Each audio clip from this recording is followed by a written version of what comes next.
दोस्तों, history top 20 की class में आज की क्लास बहुत ही शानदार होने वाली है। अंतिम समय तक मिलिए।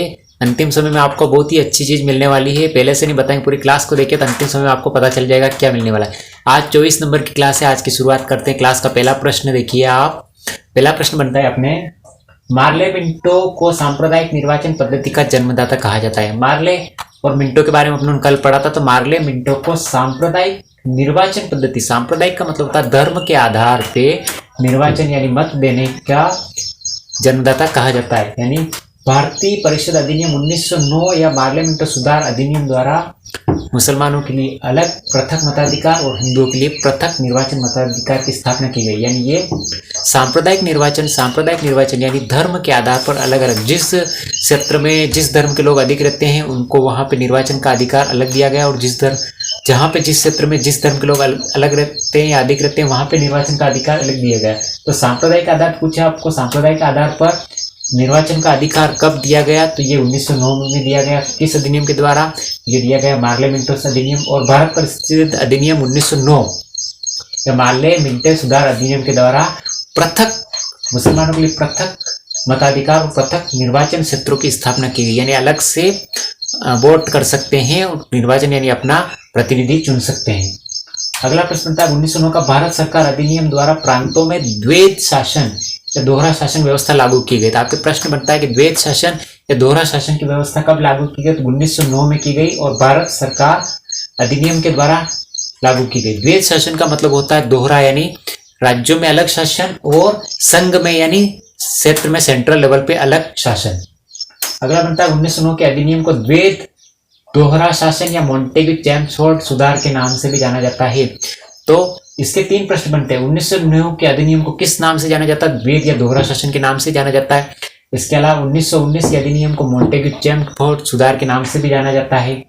ये 2 से 3 प्रश्न बनते हैं। या मॉन्टेग्यू चेम्सफोर्ड सुधार अधिनियम कब लागू किया गया? तो 1919 में। या दोहरा शासन कब लागू किया गया अधिनियम? तो 1919 में। यानी एक प्रश्न में 3 से 4 प्रश्न बन गए।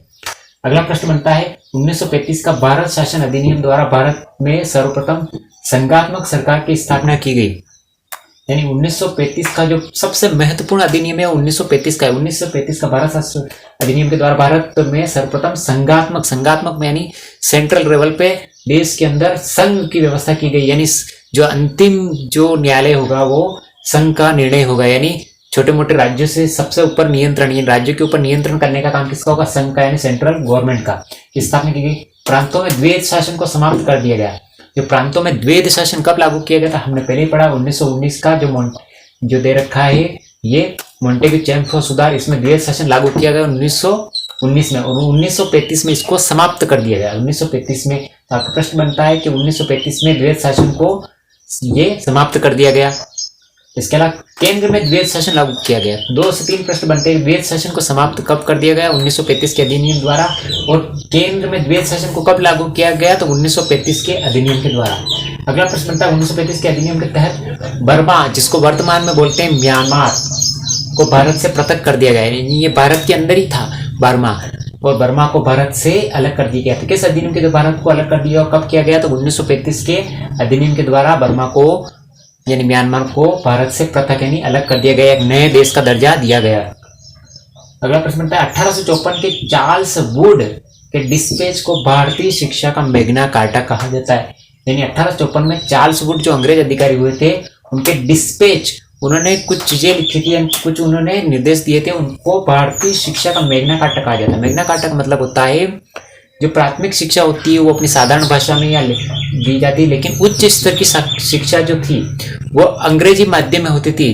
अंग्रेजों के माध्यम से अंग्रेजों का कहना था कि भारतीय उच्च स्तर की शिक्षा प्राप्त नहीं कर सकते। क्यों? क्योंकि उनको अंग्रेजी आती नहीं है और हाई लेवल की शिक्षा प्राप्त करने के लिए उनको इंग्लिश मीडियम यानी अंग्रेजी मीडियम में पढ़ना पड़ेगा। तो अंग्रेजी मीडियम लागू करने के लिए, उच्च स्तरीय शिक्षा के लिए अंग्रेजी मीडियम जो लागू किया गया था उसको डिस्पैच को, चार्ल्स वुड डिस्पैच को भारतीय शिक्षा का मैग्ना कार्टा कहा जाता है। मैग्ना कार्टा मतलब उच्च स्तर की शिक्षा भारतीयों के लिए, ये और सभी के लिए लागू थी। तो अंग्रेज आसानी से पढ़ सकते हैं लेकिन भारतीय आसानी से नहीं पढ़ पाते थे। कुछ एक भारतीय है जो अंग्रेजी माध्यम में पढ़ पाते थे। अगला प्रश्न बनता है समाचार पत्रों को प्रतिबंधित करने के लिए सरकार ने 1871 में वर्नाकुलर प्रेस एक्ट बनाया गया। तो आपके 2-3 प्रश्न बन जाते हैं। वर्नाकुलर प्रेस एक्ट कब बनाया गया? 1871 में। कि 1878 में कौन सा प्रेस एक्ट बनाया गया, तो वर्नाकुलर प्रेस एक्ट। और समाचार पत्रों को प्रतिबंधित करने के लिए सरकार ने कौन सा अधिनियम बनाया गया, तो वर्नाकुलर प्रेस एक्ट, या समाचार पत्रों को प्रतिबंधित करने के लिए सरकार ने वर्नाकुलर प्रेस एक्ट कब बनाया गया, तो 1878 में। अगला प्रश्न बनता है, ब्रिटिश एजेंट थर्सबी ने न्याय विभाग को शासन विभाग से पृथक कर दिया, यानी जैसे अपने वर्तमान में चलती है विधायिका, कार्यपालिका और न्यायपालिका, न्यायपालिका विधायिका और कार्यपालिका से अलग होती है, उसी प्रकार एक ब्रिटिश एजेंट थर्सबी नाम के अंग्रेज होते, इन्होंने न्याय विभाग को शासन विभाग से अलग कर दिया, यानी जो कार्यपालिका विधायिका थी इनसे अलग कर दिया, यानी शासन विभाग अलग हो गया और न्याय विभाग अलग हो गया। न्याय में किसी भी प्रकार के शासन विभाग की दखल अंदाजी नहीं की जाती थी, ये इन्होंने एक अच्छा काम किया था। उसके बाद राजस्थान में अंग्रेजी शिक्षा का आरंभ अजमेर क्षेत्र से हुआ, यानी राजस्थान में अंग्रेजी शिक्षा का, यानी अंग्रेज रहते थे और अंग्रेजों का जो सेंट्रल था, यानी आपने पढ़ा है अजमेर मेरवाड़ा, जो 1956 में अंतिम समय में राजस्थान के अंदर मिला गया। तो नसीराबाद और ब्यावर ये सब अजमेर क्षेत्र में आते थे। अजमेर के अंदर अंग्रेज रहते थे, अंग्रेजों को बहुत ही शानदार, यानी अजमेर एक ऐसा क्षेत्र था जहाँ सेंटर में पड़ता था, तो पूरे राजस्थान में शासन करने के लिए अजमेर बहुत ही शानदार क्षेत्र था। अजमेर सेंट्रल था, यानी बीच में आ जा सकते थे, तो उन्होंने अपना केंद्र बना रखा था अंग्रेजों ने। तो अंग्रेजों के जो पुत्र वगैरह रहते थे, राजकुमार वगैरह, उनको पढ़ने के लिए, पढ़ाने के लिए और अंग्रेजी मीडियम के लिए उन्होंने अजमेर में एक कॉलेज की स्थापना की। तो अंग्रेजों ने जो अजमेर में कॉलेज की स्थापना की उसका नाम था मेयो कॉलेज। तो मेयो कॉलेज की स्थापना कहाँ की गई, ये अजमेर के अंदर की गई। किसको पढ़ाने के लिए, अंग्रेजों को पढ़ाने के लिए, यानी उनके पुत्रों को पढ़ाने के लिए। अगला प्रश्न आता है, इल्बर्ट बिल संबंधी विवाद लॉर्ड रिपिन के काल में प्रस्तुत भारतीय न्यायाधीश को भी अंग्रेजों को दंडित कर सकते थे, यानी इल्बर्ट बिल संबंधी, इल्बर्ट एक अंग्रेज अधिकारी हुए थे। इल्बर्ट बिल संबंधी विवाद क्या था, ये इल्बर्ट बिल संबंधी विवाद एक अंग्रेज अधिकारी हुए थे लॉर्ड रिपिन। लॉर्ड रिपिन ने एक बहुत ही अच्छी, मतलब एक तरह से कह सकते हैं भारतीयों के लिए अच्छी चीज दी थी। उन्होंने यह था कि अगर कोई अंग्रेज अधिकारी अगर गुनाह करता है और भारतीय अगर जज होता है, तो भारतीय जज जो होता है वो अंग्रेज को सजा दे सकता है, यानी सजा सुना सकता है। और ऐसा नियम पहले नहीं था, केवल किसी भारतीय को अगर सजा देने का काम जो होता था वो अदालत में जो जज का काम करता था वो अंग्रेज ही करते थे। लेकिन इसके समय में लॉर्ड रिपिन के समय में जो इल्बर्ट बिल संबंधी जो विवाद प्रस्तुत हुआ, उसमें लॉर्ड रिपिन के काल में भारतीय न्यायाधीश को भी अंग्रेजों को दंडित कर सकते थे, यानी अंग्रेजों ने अगर गलती की है तो उसको भारतीय न्यायाधीश यानी भारतीय जज भी दंडित कर सकते थे। तो बहुत ही अच्छी व्यवस्था लॉर्ड रिपिन के समय में लागू की गई थी। तो ये थी अपने बहुत ही शानदार एक छोटी सी क्लास जो अधिनियम के संबंधित 1935 के अधिनियम से संबंधित कौन कौन सी व्यवस्था लागू की गई और अंग्रेजों के समय में क्या क्या व्यवस्था लागू की गई। तो कैसे लगी आपको क्लास, लाइक करें, शेयर करें और सब्सक्राइब तो बनता ही। मिलते हैं अगली क्लास में। Thank you.